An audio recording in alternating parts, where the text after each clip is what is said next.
iPlus training സൊല്യൂഷൻ്റെ പുതിയൊരു വീഡിയോയിലേക്ക് ഏവർക്കും സ്വാഗതം.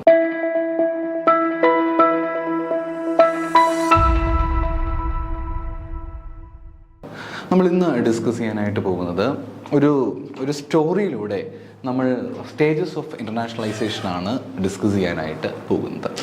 So what is stages of internationalization? എന്താണ് ഈ ഇൻ്റർനാഷണലൈസേഷൻ്റെ സ്റ്റേജസ് എന്ന് പറയുന്നത്? ഒരു കമ്പനി അതിൻ്റെ പ്രവർത്തനങ്ങൾ ആരംഭിച്ചു കഴിഞ്ഞാൽ അതിൻ്റെ പ്രോസസ്സറിലേക്ക് ഒരു ഡൊമസ്റ്റിക് കമ്പനി ആയിരിക്കും. പിന്നീട് അത് പതുക്കെ ഗ്രാജുവലായിട്ടും ഇൻ്റർനാഷണൽ ലെവലിലേക്ക് അതിൻ്റെ പ്രവർത്തനങ്ങൾ മുന്നോട്ട് കൊണ്ടുപോകാറുണ്ട്. അപ്പോൾ അങ്ങനെ കൊണ്ടുപോകുമ്പോഴത്തേക്ക് വെറുതെ പോയൊരു ബിസിനസ്സിന് ഒരിക്കലും ഇൻ്റർനാഷണൽ ലെവലിലേക്ക് പോകാനായിട്ട് പറ്റുകയില്ല. അപ്പോൾ അത്തരം സിറ്റുവേഷൻസിൽ എങ്ങനെയാണ് ഒരു കമ്പനിക്ക് ഒരു ഇൻ്റർനാഷണലൈസേഷൻ അല്ലെങ്കിൽ ഒരു ഇൻ്റർനാഷണൽ ബിസിനസ്സിലേക്ക് വരാനായിട്ട് സാധിക്കുന്നു എന്നുള്ളതാണ് നമുക്ക് ഇതിലൂടെ മനസ്സിലാക്കാൻ പറ്റുന്നത്. ഈ ഒരു സ്റ്റോറിയിലൂടെ നമുക്കൊന്ന് മനസ്സിലാക്കാനായിട്ട് ശ്രമിക്കാം. വൺസ് അപ്പോൺ എ ടൈം, ഒരിക്കൽ small technology company Stellar Tech based on bustling city in India. Stellar Tech ഒരു ചെറിയൊരു സ്മോൾ സ്റ്റാർട്ടപ്പ് കമ്പനിയാണ്. 2010 ഇന്ത്യയിലുള്ള ഒരു കമ്പനിയാണ്. ഒരു നല്ലൊരു ഓൺടർപ്രണർ ഉണ്ട്, രാജ് കമ്പനി. കൂടുതലായിട്ടും കുറച്ചുകൂടെ ഹൈ ക്വാളിറ്റി സോഫ്റ്റ്വെയർസും മറ്റും, എസ്പെഷ്യലി ഫോർ ലോക്കൽ ബിസിനസ്സിന് വേണ്ടിയിട്ട് കുറച്ചുകൂടെ ഹൈ ക്വാളിറ്റി ആയിട്ടുള്ള സോഫ്റ്റ്വെയർസും മറ്റും കൊടുക്കാൻ വേണ്ടിയിട്ടുള്ള ഒരു കമ്പനിയാണ് ഈ ഒരു company. Over the years, Stellar Tech grew steadily and earned a solid reputation in the Indian market. പതുക്കെ ഇവർ ഡെവലപ്പ് ചെയ്ത് വരാനായിട്ട് തുടങ്ങി. നല്ലൊരു റെപ്യൂട്ടേഷൻ ഇന്ത്യൻ മാർക്കറ്റിൽ കൊണ്ടുവരാനായിട്ട് ഈ കമ്പനിക്ക് സാധിച്ചു. പക്ഷേ ഇവർക്ക് ഇന്ത്യൻ മാർക്കറ്റിനേക്കാൾ ഉപരിയായിട്ട് അവരാഗ്രഹിക്കുന്നത് കുറച്ചും കൂടെ വലിയ രീതിയിൽ ഒരു ഗ്ലോബൽ ലെവലിലേക്ക് കമ്പനി എത്തിക്കുക എന്നുള്ളതാണ് ഇവരിതുകൊണ്ട് മെയിനായിട്ട് ഉദ്ദേശിക്കുക. അപ്പോൾ അത് ഏത് ഘട്ടത്തിലൂടെ നമ്മൾ കടന്നു പോയാലാണ് ഇവർക്ക് ഈ പറഞ്ഞ ഒരു ഇൻ്റർനാഷണൽ ലെവലിലേക്ക് ഇവർക്ക് എത്താനായിട്ട് സാധിക്കുക? ഒന്നാമത്തെയാണ് സ്റ്റേജ് 1. സ്റ്റേജ് 1 എന്ന് പറയുമ്പോൾ ഡൊമസ്റ്റിക് മാർക്കറ്റ് ഫോക്കസ് ആണ്. ആദ്യമായിട്ട് പറയുന്നത് ഈ ഡൊമസ്റ്റിക് മാർക്കറ്റ് ഫോക്കസ് ആണ്. ആദ്യം ഒരു ചെയ്തത് എന്താണ്? എയർലി ഗ്രോത്ത് ഫേസിൽ ഡൊമസ്റ്റിക് മാർക്കറ്റിലേക്ക് മാത്രമായിട്ട് നോക്കി. അപ്പം എയർലി ഡേയ്സ് ഒക്കെ ആയപ്പോഴത്തേക്ക് സ്റ്റെല്ലാർ ടെക്സ് എന്ന് പറഞ്ഞിരിക്കുന്ന ആ ഒരു കമ്പനി കൂടുതലായിട്ടും ഡൊമസ്റ്റിക് മാർക്കറ്റിലേക്ക് മാത്രമാണ് ഉൾപ്പെടുത്തിയിരിക്കുന്നത്.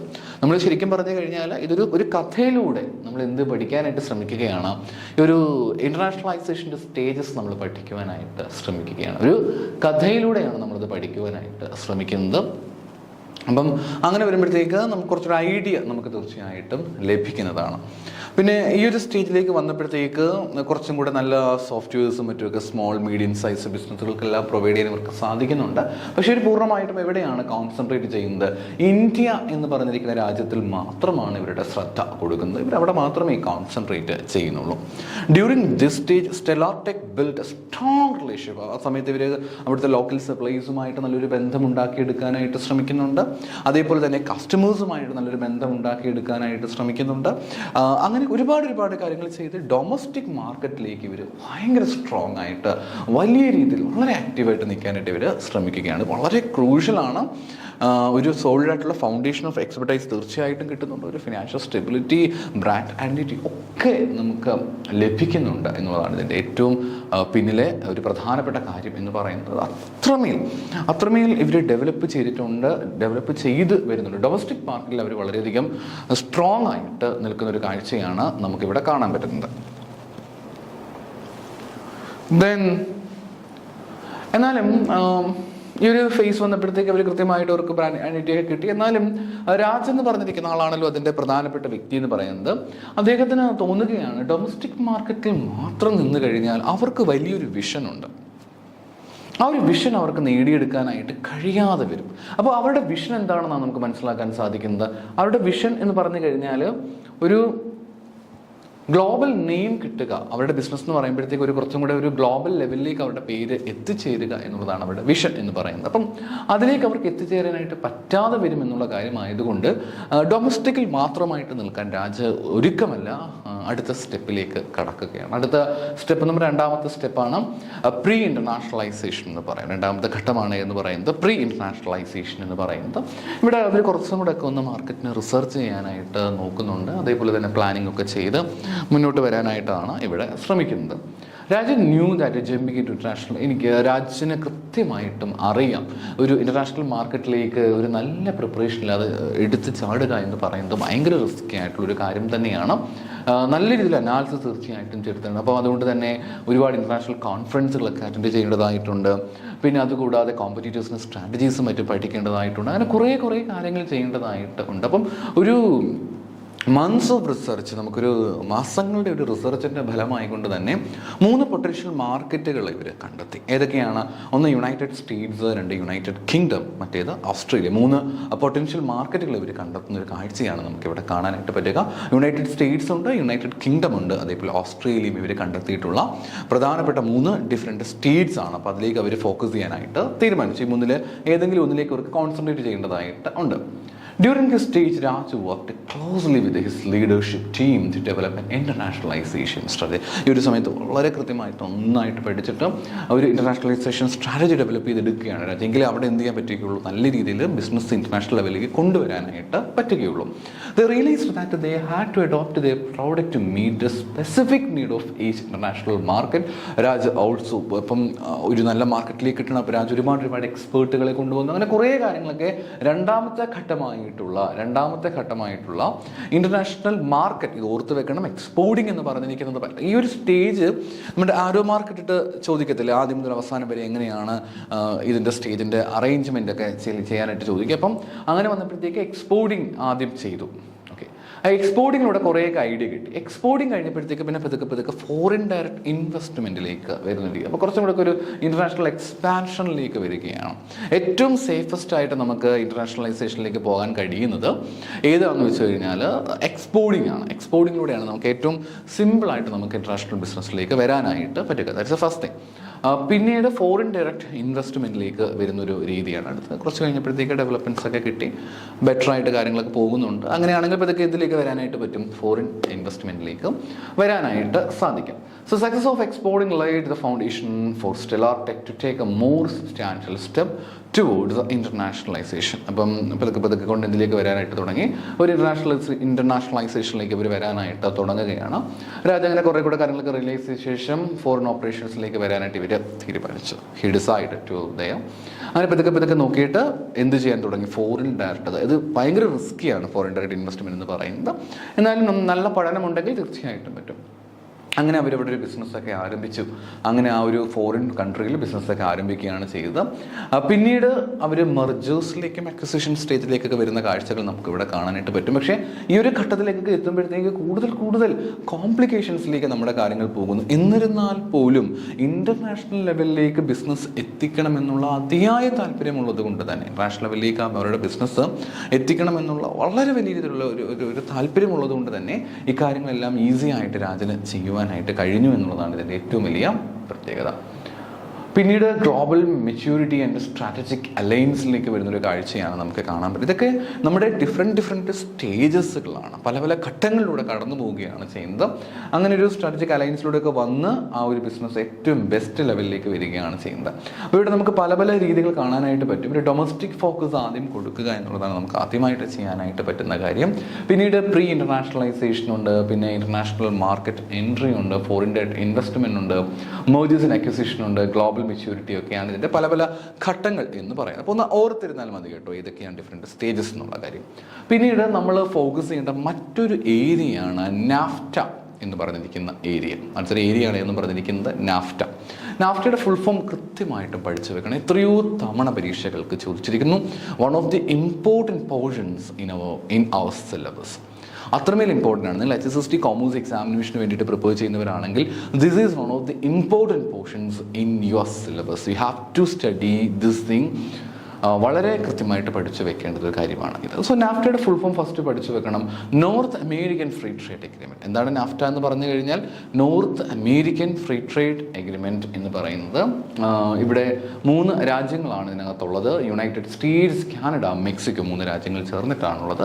1992 ഇത് സൈൻ ചെയ്തിട്ടുണ്ടായിരുന്നത്. 1994 ജാനുവരി മാസം 1-ാം തീയതി ആയപ്പോഴത്തേക്ക് ഇത് നിലവിൽ വരികയും ചെയ്തു. അറിയാമല്ലോ, അവർക്കിടയിൽ തന്നെ ഉണ്ടായിരിക്കുന്ന ട്രേഡ് ബാരിയേഴ്സും മറ്റുമൊക്കെ ഒഴിവാക്കുക എന്ന ലക്ഷ്യത്തോട് കൂടിയിട്ടാണ് ഈ പറഞ്ഞിരിക്കുന്ന നാഫ്റ്റ വന്നിട്ടുണ്ടായിരുന്നത്. നാഫ്റ്റയുടെ ഒന്നാമത്തെ പ്രത്യേകത elimination of tariff and trade barriers.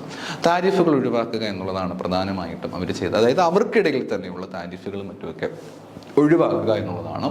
US, Canada, Mexico 3 രാജ്യങ്ങളാണ്.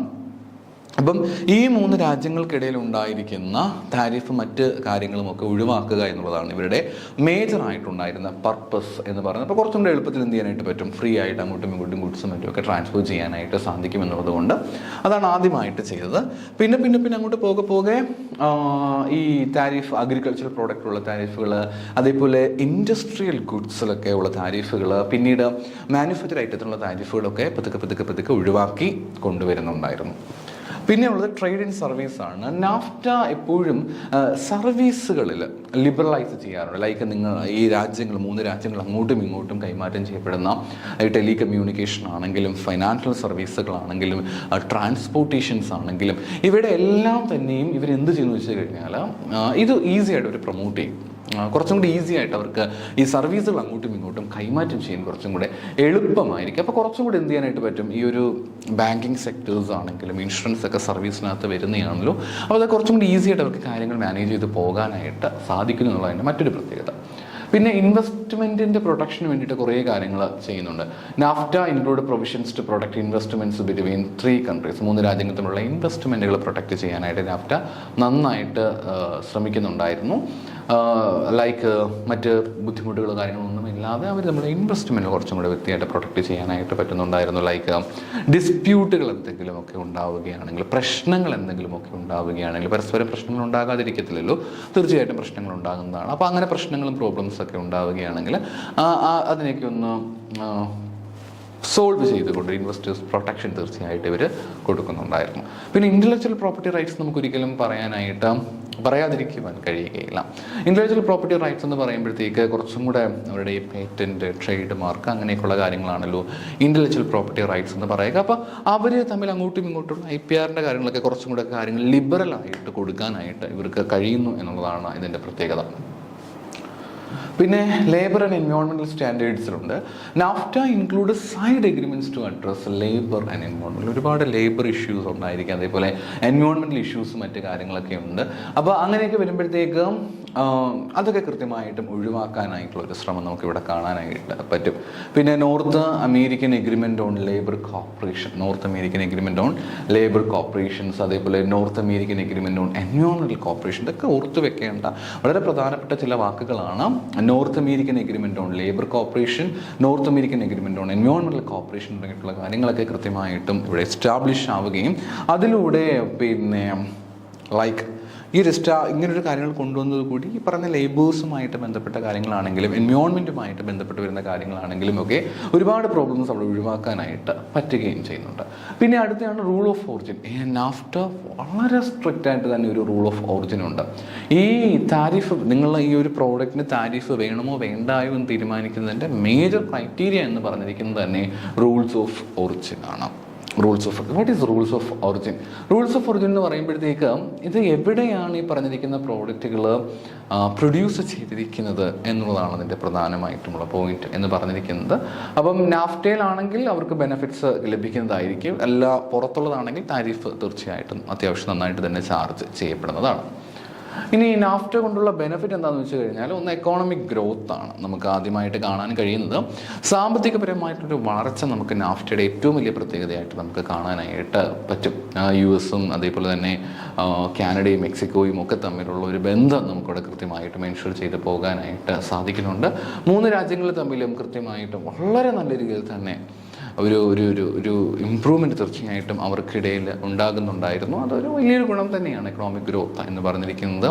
വലിയൊരു ബെനിഫിറ്റ് ഉള്ളൊരു കാര്യം, അവർക്ക് ബെനിഫിറ്റ് തീർച്ചയായിട്ടും ഉണ്ടാവുകയും ചെയ്തു, ബെനിഫിറ്റ് ഉറപ്പായിട്ടും അവർക്ക് ലഭിക്കുകയും ചെയ്തു. അടുത്തായിട്ടുള്ളത് മാർക്കറ്റ് എക്സ്പാൻഷനാണ്. വലിയ റെസ്ട്രിക്ഷൻസ് ഒന്നും ഇല്ലാതെ മറ്റ് മാർക്കറ്റുകളിലൊക്കെ ഇവർക്ക് ആക്സസ് ചെയ്യാൻ കഴിയുന്നു എന്നുള്ളത് തന്നെ ഏറ്റവും വലിയൊരു പ്രത്യേകതയാണ്. വലിയ റെസ്ട്രിക്ഷൻസ് ഒന്നും ഇവിടെ ഉണ്ടാകുന്നില്ലല്ലോ. കുറച്ചും കൂടി ഈസി ആയിട്ട് എന്ത് ചെയ്യാനായിട്ട് സാധിക്കുന്നു, മറ്റ് മാർക്കറ്റുകളിലേക്ക് ഇവർക്ക് ആക്സസ് ചെയ്യാനായിട്ട് സാധിക്കുന്നു. മാർക്കറ്റുകളെ കുറച്ചും കൂടെ അവർക്ക് എക്സ്പാൻഡ് ചെയ്യാനായിട്ട് സാധിക്കുന്നു. മാർക്കറ്റുകളെ കുറച്ചും കൂടെ അവർക്ക് എന്ത് ചെയ്യാനായിട്ട് സാധിക്കുന്നു, എക്സ്പാൻഡ് ചെയ്യാനായിട്ട് ഇവർക്ക് സാധിച്ചു എന്നുള്ളത് മറ്റൊരു പ്രത്യേകതയാണ്.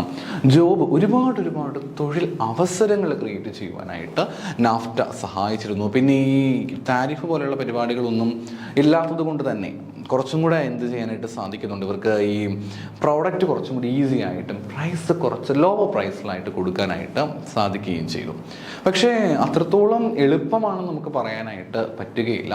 നമുക്ക് ഒരുപാട് ചാലഞ്ചസുകൾ ശരിക്കും പറഞ്ഞാൽ ഫേസ് ചെയ്യേണ്ടതായിട്ട് വന്നിട്ടുണ്ട്. ഒന്നാമതായിട്ട് ജോബ് ലോസ്. ചില ഇൻഡസ്ട്രീസിലേക്ക് വരുമ്പോഴത്തേക്കും ഇവിടെ കൊടുത്തിട്ടുണ്ട് ഒരുപാട് മാനുഫാക്ചറിങ് ജോബ്സ് എന്നൊക്കെ പറയുന്നത് മെക്സിക്കോയിലേക്ക് ഔട്ട്സോഴ്സ് ചെയ്യപ്പെടുമ്പോഴത്തേക്കും ഡെഫിനറ്റ് ആയിട്ട് ലേബർ കോസ്റ്റ് കുറവായിരിക്കും. പക്ഷേ അത് ജോലി അവസരങ്ങൾ മറ്റ് പല ഇൻഡസ്ട്രീസിലും നഷ്ടമാകുന്നതിന് ചിലപ്പോൾ, കാരണം നമ്മൾ മറ്റൊരു രാജ്യത്തെ ഡിപ്പെൻഡ് ചെയ്യുന്നുണ്ട്, അവിടുന്ന് ആൾക്കാർ വരുമ്പോഴത്തേക്ക് ചീപ്പായിട്ട് അവരെ കിട്ടുന്നുണ്ട്. അങ്ങനെയാകുമ്പോൾ ഇവിടുന്ന് എംപ്ലോയീസിനെ എടുക്കുന്നതിനേക്കാളും കുറച്ചും കൂടി ചീപ്പായിട്ടാണ് അവിടെ നമുക്ക് എംപ്ലോയീസിനെ കിട്ടുന്നത്. അപ്പോൾ ഉറപ്പായിട്ട് അത് വലിയ വലിയ വിഷയങ്ങളിലേക്ക് നയിക്കാനുള്ള സാധ്യത വളരെ കൂടുതൽ ആണ്. അപ്പോൾ അങ്ങനെയും ഒരു ചെറിയ പ്രശ്നങ്ങളും ബുദ്ധിമുട്ടുകളൊക്കെ ഉണ്ടായിരുന്നു. പിന്നെ എൻവയോൺമെൻറ്റൽ കൺസേൺസ് ഒക്കെ ഉണ്ട്. പ്രകൃതിയുമായിട്ടൊക്കെ നമ്മൾ നോക്കുമ്പോഴത്തേക്ക് പലപ്പോഴും അത് എല്ലായിടത്തും ഉണ്ട്, നാഫ്റ്റയെ മാത്രമൊന്നുമല്ല, എല്ലായിടത്തും എൻവയോൺമെൻറ്റൽ ഇഷ്യൂസ് ഉണ്ട്. പക്ഷെ നാഫ്റ്റയിൽ കുറച്ചും കൂടെ ഒക്കെ, ഇനി പെർട്ടിക്കുലർ മെക്സിക്കോ കാനഡയും അമേരിക്കയും കമ്പയർ ചെയ്യുമ്പോഴത്തേക്ക്, യു എസും കമ്പയർ ചെയ്യുമ്പോഴത്തേക്ക് മെക്സിക്കോ കുറച്ചും കൂടെ ഒക്കെ ഒരു ബാക്കിലോട്ട് നിൽക്കുന്നതായിട്ട് തോന്നിയിട്ടുണ്ട്. അപ്പോൾ അത് ഒരു പ്രോബ്ലമായിട്ട് തന്നെ ഇവിടെ പറയുന്നുണ്ട്. പിന്നെ വേജിൻ്റെ കാര്യം എടുത്തു കഴിഞ്ഞാലും ഒരുപാട് ഡിസ്പാരിറ്റീസ് ഉണ്ട്. പലപ്പോഴും ലേബർ ഫോഴ്സ് എടുക്കുന്ന സമയത്ത്, എസ്പെഷ്യലി മെക്സിക്കോയുടെ ലേബർ ഫോഴ്സ് എടുക്കുമ്പോഴത്തേക്ക് അവിടെ ലോവർ വേജസ് ആണ്. കാരണം അവർക്ക് കുറച്ചും കൂടെ വേജസ് കുറച്ച് കൊടുത്താലും they are ready to do their works, no issues. But നമ്മൾ യു എസിലേക്കും കാനഡയിലേക്കൊക്കെ വരുമ്പോഴത്തേക്കും അവിടെ ഡെഫിനറ്റ് ആയിട്ടും ഒരുപാട് എമൗണ്ട് ഓഫ് മണി അവർക്ക് ലഭിക്കുന്നതായിരിക്കും. അപ്പം അങ്ങനെ നോക്കുമ്പോഴത്തേക്ക് പലപ്പോഴും വേജ് ഡിസ്പാരിറ്റീസ് എന്ന് പറഞ്ഞിരിക്കുന്ന ഒരു വലിയ ബുദ്ധിമുട്ടായിട്ട് നമുക്ക് അവിടെ കാണാനായിട്ട് സാധിക്കും. ഇനി 2020 ആയപ്പോഴത്തേക്ക് ആ ഒരു നാഫ്റ്റയുടെ പേര് ജസ്റ്റ് ഒന്ന് അവർ മാറ്റിയിട്ടുണ്ടായിരുന്നു. ഇത് നമ്മുടെ UGC നെറ്റിൻ്റെ പരീക്ഷയ്ക്കൊക്കെ പലപ്പോഴും ചോദിച്ച് കണ്ടിട്ടുണ്ട്. ഇതിൻ്റെ പേര് അവർ മാറ്റുകയുണ്ടായി. 2020 ആയപ്പോഴത്തേക്ക് അതിൻ്റെ പേര് മാറ്റിയിട്ട് United States Mexico Canada agreement എന്താക്കി മാറ്റി അതിൻ്റെ പേര് യുണൈറ്റഡ് സ്റ്റേറ്റ്സ് മെക്സിക്കോ കാനഡ എന്ന പേരിലേക്ക് അതിൻ്റെ പേര് മാറ്റുകയുണ്ടായി. ഒരുപാട് ചാലഞ്ചസുകൾ മറ്റുമൊക്കെ ഉള്ളത് കൊണ്ട് ആ ചാലഞ്ചസുകളൊക്കെ ഒഴിവാക്കിക്കൊണ്ടാണ് ഈ പേര് അവർ കൊണ്ടുവരികയുണ്ടായത്. പക്ഷേ പേര് മാത്രമല്ല കൊണ്ടുവന്നിട്ടുണ്ടായിരുന്നത്, പല കാര്യങ്ങളും അതിനെ കണക്ട് ചെയ്ത് കൊണ്ടുവന്നു. അവരുടെ ടെക്നോളജിയുമായിട്ട് ബന്ധപ്പെട്ടിട്ടാണെങ്കിലും ഇൻ്റലക്ച്വൽ പ്രോപ്പർട്ടിയുമായിട്ട് ബന്ധപ്പെട്ടിട്ടാണെങ്കിലും ലേബർ എൻവയോൺമെൻറ്റൽ സ്റ്റാൻഡേർഡ്സും ഒക്കെ ആയിട്ട് ബന്ധപ്പെട്ട് നോക്കുമ്പോഴത്തേക്കും കുറച്ചും കൂടെ ഒരു എക്സ്പാൻഷൻ ഉണ്ടായിരുന്നു, കുറേ കൂടെ ചേഞ്ചസുകൾ തീർച്ചയായിട്ടും അവിടെ ഉണ്ടായിരുന്നു. അതോടുകൂടി നമുക്ക് നാഫ്റ്റ കംപ്ലീറ്റ് ചെയ്യാനായിട്ട് പറ്റും. നമുക്ക് നേരെ പഠിക്കാനുള്ളത് European യൂണിയനാണ്.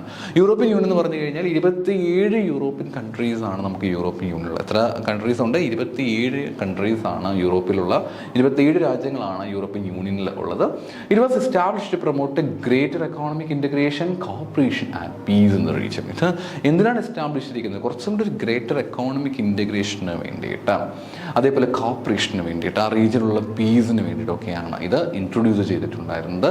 European union is one of the most influential political and economical, നമ്മുടെ ഇന്ന് നോക്കുകയാണെങ്കിൽ നമ്മുടെ ലോകരാഷ്ട്രങ്ങളിൽ തന്നെ വളരെയധികം പ്രൊമിനൻസി ഉള്ള, വളരെയധികം ഇമ്പോർട്ടൻസ് ഉള്ള ഒരു രാജ്യമാണ് അല്ലെങ്കിൽ ഒരു യൂണിയനാണ് യൂറോപ്യൻ യൂണിയൻ എന്ന് പറയും. അപ്പോൾ നമുക്ക് നോക്കാം എന്തൊക്കെയാണ് ഒരു ഓവർവ്യൂ നോക്കാം. യൂറോപ്യൻ യൂണിയൻ എന്ന് പറയുമ്പോഴത്തേക്ക് വർഷങ്ങളായിട്ടുണ്ട്. ഇവിടെ കുറേ കാര്യങ്ങളെ പറ്റി പറയുന്നുണ്ട്. ഇവിടെ European coal and steel community 1951 establish ചെയ്യുകയുണ്ട്. European coal and steel community. പിന്നെ യൂറോപ്യൻ എക്കോണമിക് കമ്മ്യൂണിറ്റി വരികയുണ്ടായി. 1957 യൂറോപ്യൻ എക്കോണമിക് കമ്മ്യൂണിറ്റിയൊക്കെ വരികയുണ്ടായി. അപ്പോൾ ഇതൊക്കെ തന്നെയും ഡെഫിനറ്റ് ആയിട്ടും ഒരു എക്കോണമിക് കോപ്പറേഷൻസ് ഫോസ്റ്റർ ചെയ്യാനൊക്കെ സഹായിച്ചിട്ടുണ്ടായിരുന്നു. പിന്നെ ഈ വേൾഡ് വാർ 2 യൂറോപ്പിനെയൊക്കെ ഒരുപാട് പിടിച്ചുലച്ച ഒരു കാര്യം തന്നെയായിരുന്നു. അപ്പോൾ അതിനെയൊക്കെ ഓവർകം ചെയ്യാനായിട്ട് ഇവർക്ക് ഒരുപാട് ഹെൽപ്പ് ചെയ്തിട്ടുണ്ടായിരുന്നു. പിന്നെ 1993 ഒരു ട്രീറ്റി ഉണ്ടായി, മാസ്ട്രിക്റ്റ് ട്രീറ്റി എന്ന് പറയും. അത് ഫോർമലി എസ്റ്റാബ്ലിഷ് ചെയ്തിരിക്കുന്ന യൂറോപ്യൻ യൂണിയൻ ആണ്, for establish European union. And ഇവർ ശരിക്കും പറഞ്ഞു കഴിഞ്ഞാൽ ഈ ഒരു യൂറോപ്പുകൾക്ക് ആ ഒരു 27ഓളം രാജ്യങ്ങൾ തമ്മിലുള്ള 27 എന്ന് പറയാൻ പറ്റില്ല, യൂറോപ്പിലെ ചില രാജ്യങ്ങൾ തമ്മിലുള്ള ആ ഒരു കമ്മ്യൂണിറ്റി അവരുടെ ഒരു ഇത് മേക്ക് ഷുവർ ചെയ്യാൻ വേണ്ടിയിട്ടാണ് ഇത് ഡെവലപ്പ് ചെയ്ത് വന്നിട്ടുണ്ടായിരുന്നത്. The union also set the foundation for eurozone, the group of European Union countries that adopted the euro as the currency. അപ്പോൾ ഒരു യൂറോ സോണൊക്കെ ഡെവലപ്പ് ചെയ്യാനായിട്ട് ഇത് വലിയ രീതിയിൽ ഹെൽപ്ഫുൾ ആയിരുന്നു എന്നാണ് പറയുന്നത്. അവർക്ക് യൂറോ സോണിലുള്ള ആളുകൾക്ക് യൂറോ എന്ന് പറഞ്ഞിരിക്കുന്ന കറൻസിയൊക്കെ ഇതുവഴിയായിട്ട് അക്സെപ്റ്റ് ചെയ്യാനായിട്ട് പറ്റുമായിരുന്നു.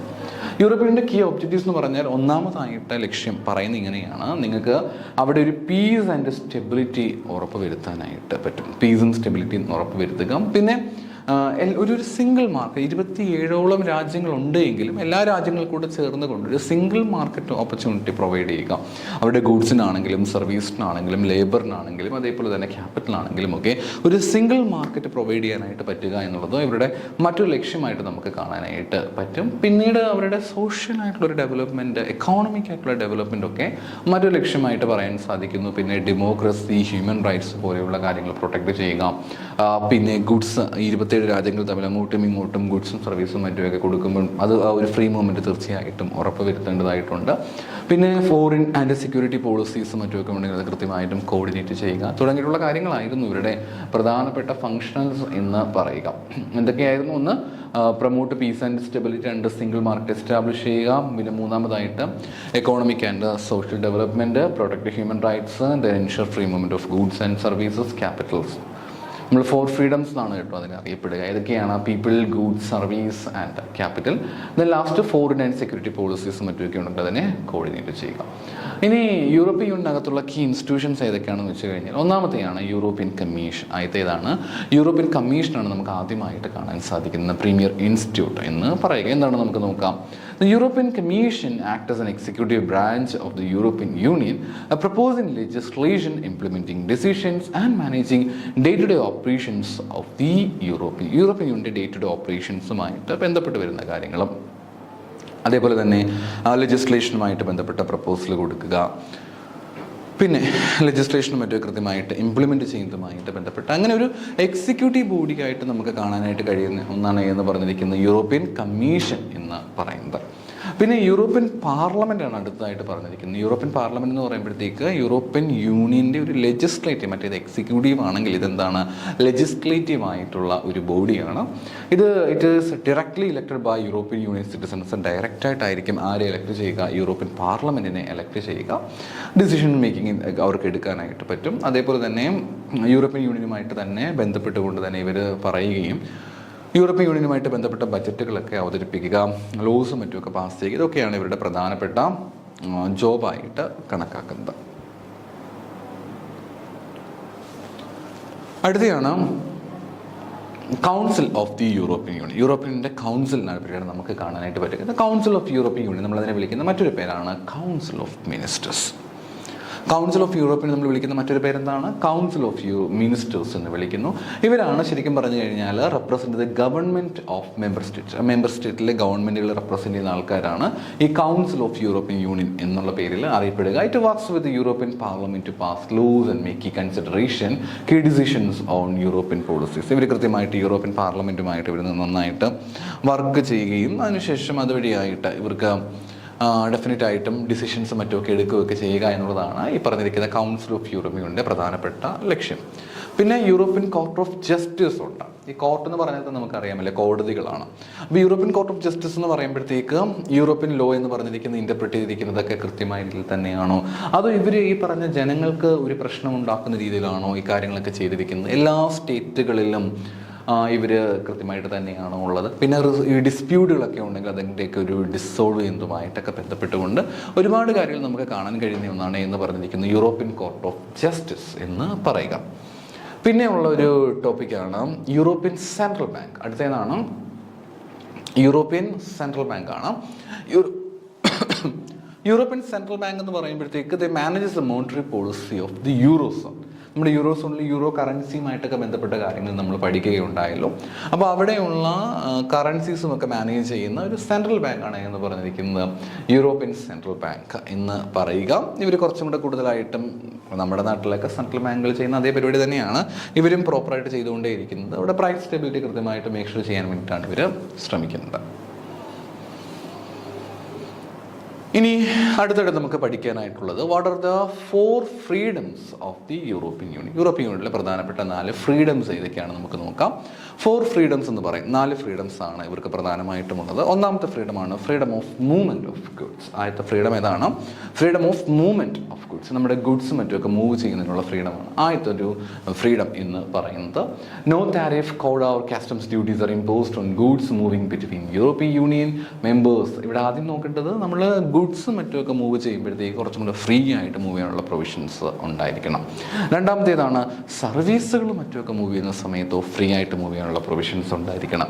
ഇനി ആളുകൾക്ക് ശരിക്കും പറഞ്ഞാൽ അവർക്ക് ജോലി ചെയ്യേണ്ടതായിട്ടുണ്ട്, വർക്ക് ചെയ്യേണ്ടതായിട്ടുണ്ട്, സ്റ്റഡി ചെയ്യേണ്ടതായിട്ടുണ്ട്. ഇത്തരം സിറ്റുവേഷൻസ് വരുമ്പോഴും നന്നായിട്ട് തന്നെ അവർക്ക് മൂവ് ചെയ്യാനായിട്ട് പറ്റിയിരിക്കണം. പിന്നെ ക്യാപിറ്റൽ മറ്റുമൊക്കെ നമുക്ക് അങ്ങോട്ടും ഇങ്ങോട്ടുമൊക്കെ ക്യാപിറ്റലും ഇൻവെസ്റ്റ്മെൻറ്റും മറ്റു കാര്യങ്ങളൊക്കെ ആവശ്യമായിട്ടുണ്ടല്ലോ. അപ്പോൾ അങ്ങനെ വരുന്ന സമയങ്ങളിലും ഇവർ കൃത്യമായിട്ട് നമുക്ക് മൂവ് ചെയ്യാനുള്ള ഫ്രീഡം കൊടുക്കുക. അപ്പോൾ ഈ 4 ഫ്രീഡംസ് ആണ് എന്ന് പറയുക 4 ഫ്രീഡംസ് എന്ന് പറയാം. അപ്പോൾ ഏതൊക്കെയാണ്? ഒന്ന് ഗുഡ്സ് മൂവ് ചെയ്യുന്നത്, 2 സർവീസ് മൂവ് ചെയ്യുന്നത്, മൂന്നാമത് പീപ്പിൾ, നാലാമതായിട്ട് ക്യാപിറ്റൽ. അടുത്ത ടോപ്പിക് എന്ന് പറഞ്ഞിരിക്കുന്നത് എക്കണോമിക് ഇൻ്റഗ്രേഷൻസ് ആൻഡ് യൂറോസോണിനെ പറ്റിയൊക്കെ നമ്മൾ പഠിച്ചിട്ടുണ്ട്. നമുക്ക് നോക്കാം. ഒന്നാമത്തെയാണ് single market. European Union single market allows the free movement of goods, service, people and capital. 4 ഫ്രീഡംസിനെ പറ്റിയാണ് പറയുന്നത്. It aims to remove barriers trade and enable member states to operate in a single economy, reducing cost, increasing economic growth. Cost കുറയ്ക്കാനായിട്ടും economic growth improve ചെയ്യാനൊക്കെ ഒരുപാട് help ചെയ്യുന്ന ഒന്നാണ് ഈ പറഞ്ഞിരിക്കുന്നത് യൂറോപ്യൻ യൂണിയൻ സിംഗിൾ മാർക്കറ്റ് എന്ന് പറയുക. യൂറോ സോൺ എന്ന് പറയുമ്പോഴത്തേക്ക് യൂറോപ്യൻ യൂണിയനിലെ മെമ്പർ സ്റ്റേറ്റുകൾ ചേർന്നിട്ടാണ് അവരൊരു കറൻസി അഡോപ്റ്റ് ചെയ്തിട്ടുണ്ട്. യൂറോ എന്നുള്ള കറൻസിയാണ് അഡോപ്റ്റ് ചെയ്തിരിക്കുന്നത്. ഇതിൽ 27 യൂറോപ്യൻ യൂണിയൻ കൺട്രീസിൽ 19 കൺട്രീസും ഈ പറഞ്ഞ യൂറോ അക്സെപ്റ്റ് ചെയ്തിട്ടുള്ളവരാണ്.